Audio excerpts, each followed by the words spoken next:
Good morning all of you. मैं Gurmeet from G++ Patel Nagar IED। तो बच्चों, आज का जो हमारा टॉपिक है वो है शॉर्ट डेफिनेशन। ये डेफिनेशन 3 नंबर की पूछी जाती है, कई बार 2 डेफिनेशन भी पूछ लेते हैं 6 नंबर की। तो लगभग 2 डेफिनेशन तो अलग अलग आ ही जाती है पेपर में। तो ये जो लेसन है ये 10th के बच्चों के लिए है। सबसे पहले है कण। कण होता क्या है? कण का जब हम संगीत में प्रयोग करते हैं तो इससे संगीत की सुंदरता बढ़ती है। कण 2 प्रकार का होता है, एक होता है पूर्व लग्न कण, दूसरा अनुलग्न कण। पूर्व लग्न कण क्या होता है?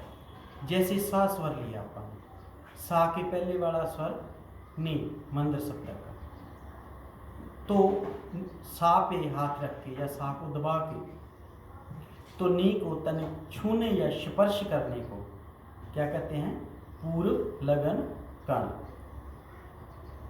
और उसके बाद क्या है?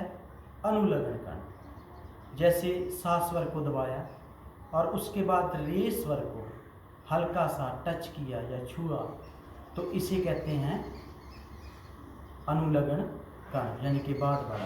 पूर्व लगन कण पहले वाला। तो दूसरी जो शॉर्ट डेफिनेशन पूछी जाती है वो है खटका। खटका किसे कहते हैं? 4 स्वरों को एक साथ गाने को खटका कहते हैं। जैसे मा पा धा पा, कोई भी स्वर 4 स्वर जब लिखे जाते हैं तो उसको खटका कहते हैं। उसके बाद है बच्चों मुर्की। मुर्की क्या? मुर्की को साधारण भाषा में गरारी भी कह देते हैं। तो मुर्की क्या है? 3 स्वरों की अर्ध गलाई, इसे क्या कहते हैं? मुर्की। जैसे रेनिसा 3 स्वर, 3 स्वरों की अर्ध गलाई को क्या कहते हैं? मुर्की। उसके बाद बच्चों आता है ग्राम। ग्राम क्या होता है? ग्राम को का दूसरा साधारण भाषा में गांव भी है। जिस प्रकार किसी गांव में कुछ व्यक्ति रहते हैं, व्यक्तियों के रहने से एक समुदाय बन जाता है, उसी प्रकार जिस जगह पर जहाँ स्वर निवास करते हैं उसी क्या कहते हैं? ग्राम। तो ग्राम के बाद है बेटा सप्तक। सप्तक, सप्तक किसे कहते हैं? एक सप्तक में कुल स्वर होते हैं 12 और सप्तक होते हैं 3। पहला सप्तक है मंदर सप्तक। मंदर सप्तक का कोई भी स्वर जब हम लिखते हैं तो स्वर के नीचे एक बिंदी का निशान लगाते हैं। इससे हमें पता चल जाता है कि ये जो स्वर लिखा है ये मंदर सप्तक का स्वर है। जैसे सा स्वर लिखा, रे स्वर लिखा, गा स्वर लिखा, मा लिखा, पा लिखा, धा लिखा, नी लिखा। और इन स्वरों के नीचे यदि हम बिंदी का निशान लगा देंगे तो ये स्वर मंदर सप्तक के बन जाएंगे। ये पहला सप्तक है। उसके बाद दूसरा है मध्य सप्तक। मध्य सप्तक में क्या है?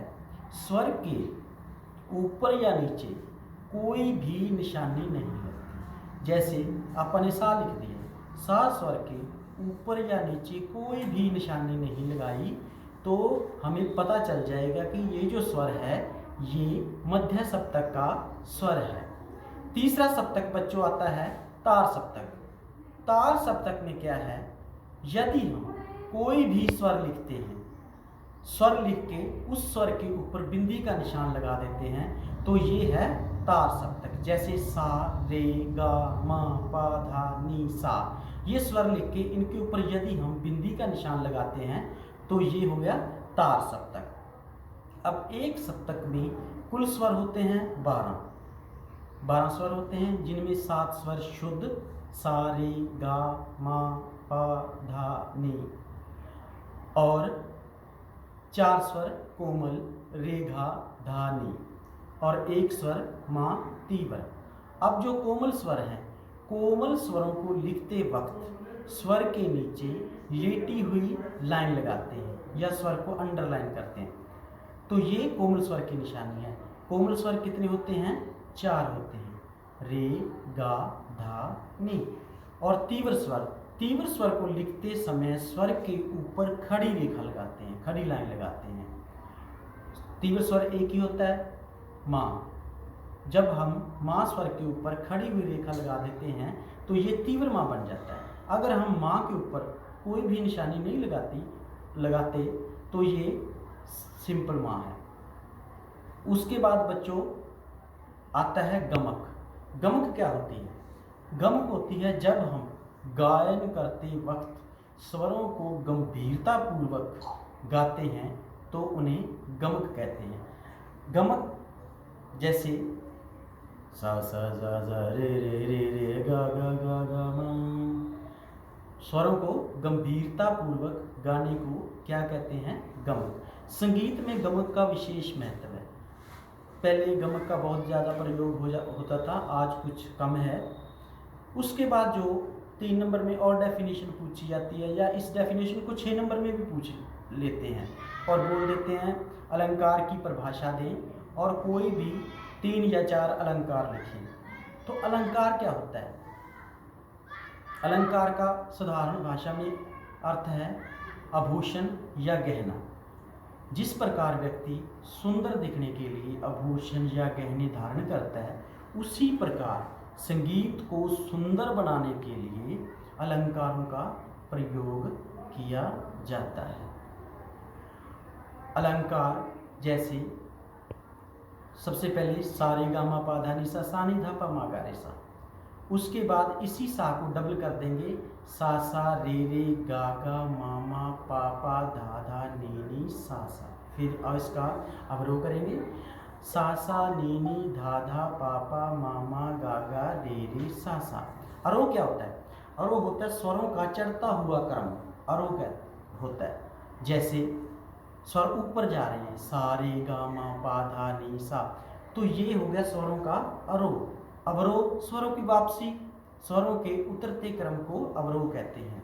ये 1 नंबर में क्वेश्चन पूछ लेते हैं कई बार, जैसे सा नी धा पा मा गा रे सा, तो ये हो गया स्वरों का अवरोह। तो कई बार अलंकार जैसे सा रे गा मा पा धा नी सा। फिर इसका अवरोह करेंगे, सा नी धा पा धा पा मा मा गा रे सा। तो इसी प्रकार ये थे बच्चों अलंकार। उसके बाद सम की परिभाषा पूछ लेते हैं। सम किसे कहते हैं? सम होता क्या है? सम को हमेशा क्रॉस के द्वारा दर्शाया जाता है। कांटा क्रॉस के द्वारा सम को दर्शाया जाता है।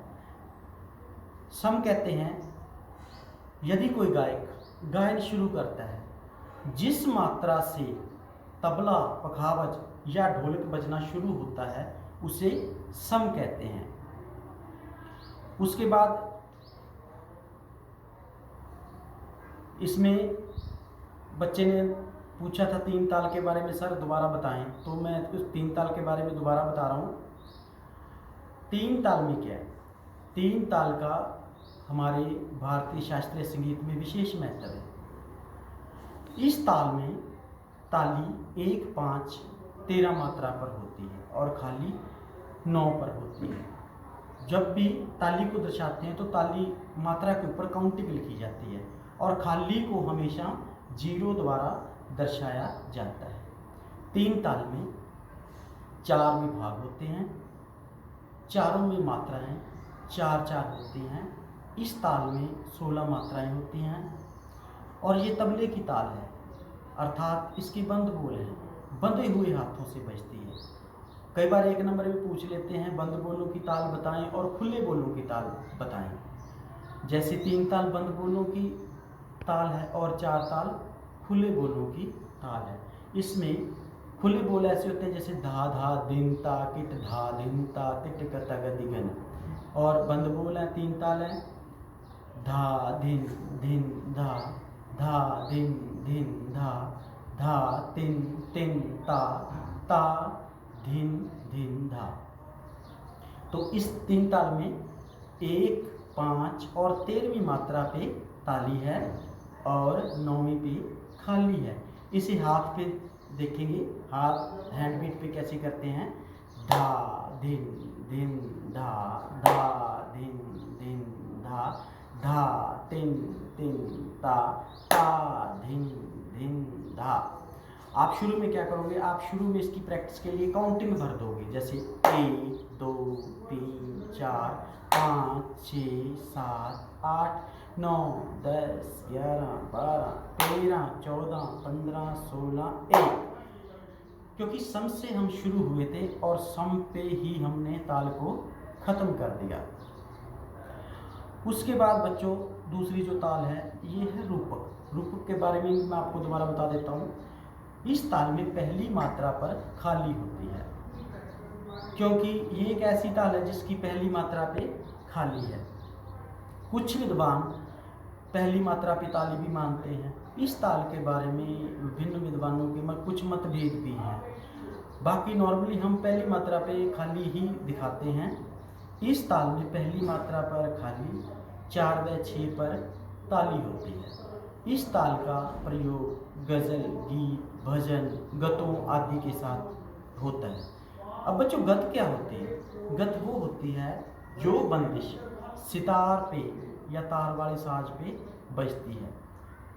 जो बंदिश सितार पे बजती है उसे गत कहते हैं। गत, रजाखानी गत, मसीत खानी गत। तो उसके बाद मैं आपको थोड़ा इसके बोल भी बता देता हूँ। तिन तिन ना धी ना धी ना। अब इसमें जो बोल हैं तिन तिन ना धी ना धी ना, और तबले पे या इसे भरने के लिए क्या करते हैं, इसकी जो मात्रा है जैसे ती तिन तिन ना को डबल कर दिया, उसके बाद जो धी को डबल कर दिया, फिर अगले वाले ना को डबल कर दिया, फिर धी को डबल कर दिया, फिर ना को डबल कर दिया।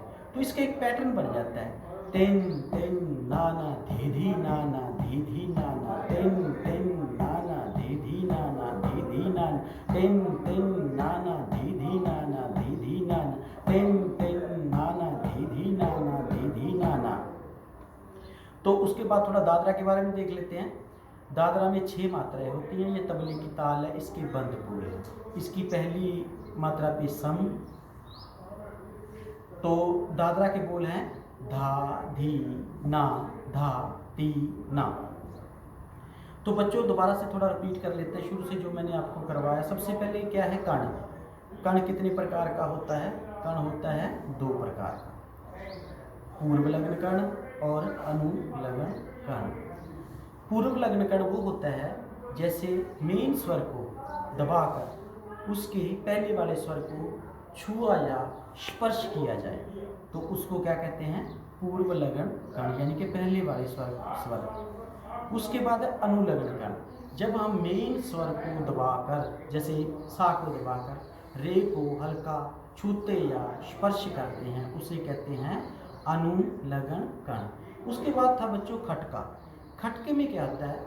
4 स्वर होते हैं। 4 स्वरों के समूह को क्या कहते हैं? खटका कहते हैं। इसमें 4 स्वर होते हैं, जैसे मा पा धा पा।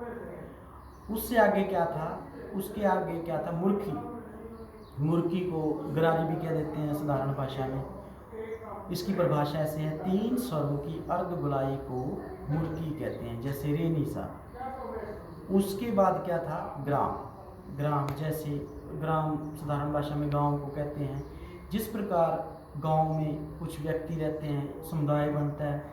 उसके बाद जैसे संगीत में जिस स्थान पर स्वर निवास करते हैं उसे ग्राम कहते हैं। उससे आगे था बच्चों सप्तक।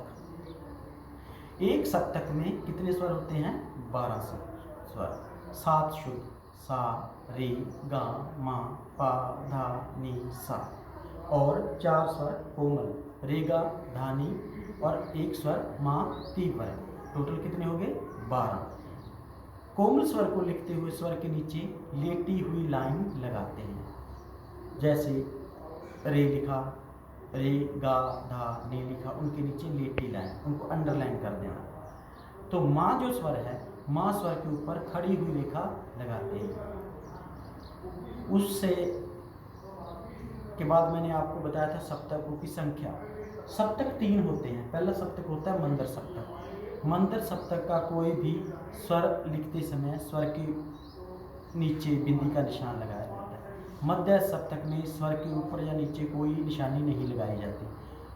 और तार सप्तक लिखते वक्त स्वर के ऊपर बिंदी की निशानी लगाते हैं। गमक, स्वरों को गंभीरता पूर्वक गाने को गमक कहते हैं। उसके बाद अलंकार, जैसे व्यक्ति सुंदर दिखने के लिए गहनों का प्रयोग करता है, उसी प्रकार संगीत को सुंदर बनाने के लिए अलंकारों का प्रयोग किया जाता है। तो ये मैंने दोबारा रिपीट कर दिया, तो सभी बच्चे अपनी कॉपी पे से नोट कर लेंगे और याद कर लेंगे। तो धन्यवाद बच्चों।